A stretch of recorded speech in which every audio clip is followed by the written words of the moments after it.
بسم اللہ الرحمن الرحیم۔ السلام علیکم ورحمۃ اللہ وبرکاتہ۔ امید ہے سب دوست خیریت سے ہوں گے۔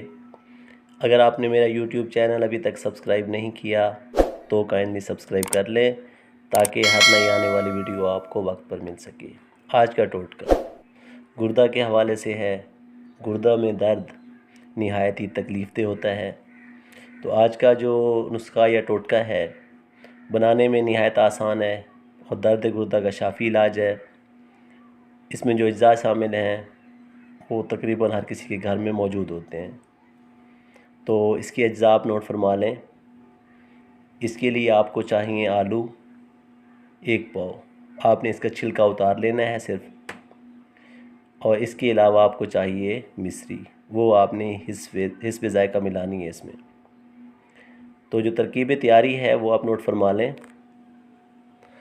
آپ نے 1 پاؤ آلو جو لینے ہیں اس کا صرف آپ نے چھلکا اتار لینا ہے، اور اس چھلکے کو آپ نے آدھا کلو پانی میں ڈال کر جوش دینا ہے۔ جب پانی آدھا رہ جائے، نصف رہ جائے، تو اسے اتار کر چھان لیں اور اس میں آپ حسب ذائقہ مصری ملا لیں اور مریض کو پلا دیں۔ انشاءاللہ درد گردہ کا آرام مل جائے گا۔ نہایت ہی مجرب ٹوٹکا ہے، اپنا بہت سا خیال رکھیے گا۔ اللہ حافظ۔